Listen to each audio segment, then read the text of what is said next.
ಆಗಿರೋದು ಪೌತಿಕಾತೆ ಆಂದೋಲನದ ಬಗ್ಗೆ ಕೆಲವು ಜಿಲ್ಲೆಗಳಲ್ಲಿ ನಾನು ಈಗಾಗಲೇ ಹೇಳಿದಾಗೆ ಎಲ್ಲಿ ನಾವು ಈ ದರಖಾಸ್ತು ಪೋಡಿ ಅಭಿಯಾನ ಇಲ್ಲ ಅಥವಾ ಎಲ್ಲಿ ಗಣನೀಯ ಸಂಖ್ಯೆಯಲ್ಲಿ ಕಂದಾಯ ಗ್ರಾಮ ಕೆಲಸ ಇಲ್ಲ ಅಂತ ಕಡೆ ಕಡ್ಡಾಯವಾಗಿ ನಾವು ಪೌತಿಕಾತೆ ಆಂದೋಲನವನ್ನ ಕೈಗೆತ್ತಿಕೊಳ್ಳಲೇಬೇಕು.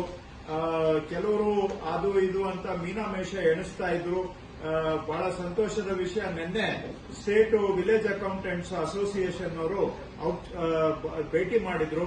ಅವರು ಕೂಡ ಈಗ ಸರ್ ನಾವು ಪೌತಿಕಾತೆ ಆಂದೋಲನ ಮಾಡ್ತೀವಿ ಅಂತ ಆ ಒಂದು ಮಾತನ್ನ ಅಸೋಸಿಯೇಷನ್ ಅವರು ಕೂಡ ಹೇಳಿದ್ದಾರೆ. ಸೊ ಹಾಗಿರುವಾಗ ಯಾರು ಕೂಡ ಇನ್ನು ಮೀನಾಮೇಷ ಎಣಿಸದೆ ಇನ್ಮೇಲೆ ಪೌತಿಕಾತೆ ಆಂದೋಲನವನ್ನ ಮಾಡಲೇಬೇಕು. ಗದಗ ಜಿಲ್ಲೆಯಲ್ಲಿ ಏನು ಪೈಲಟ್ ನಡೀತಾ ಇದೆ, ಬಹಳ ಕೇರ್ಫುಲ್ ಆಗಿ ಎಲ್ಲಾ ಆಯಾಮಗಳಿಂದ ಯೋಚನೆ ಮಾಡಿ ಎಲ್ಲಾ ಸಾಧಕ ಬಾಧಕಗಳನ್ನು ಕೂಡ ತೂಕ ಹಾಕಿ ಅಲ್ಲಿ ಡಿಸಿ ಅವರು, ಕಮಿಷನರ್ ಅವರು ಎಲ್ಲ ಸೇರಿ ಅದನ್ನ ಯಾರಿಗೆ ಏನೂ ತೊಂದರೆ ಆಗದಾಗೆ ಅದನ್ನ ಬದಲಾವಣೆಗಳನ್ನ ತಗೊಂಡು ಬಂದು ಮಾಡ್ತಾ ಇದ್ದಾರೆ. ಸೊ ಹೀಗಿರೋದ್ರಿಂದ ಪೌತಿಕಾತೆ ಆಂದೋಲನ ನಾವು ಆರಂಭ ಮಾಡಲೇಬೇಕು. ಚರ್ಚೆ ಬಹಳ ದಿನಗಳಿಂದ ಮಾಡಿ ಆಗಿದೆ.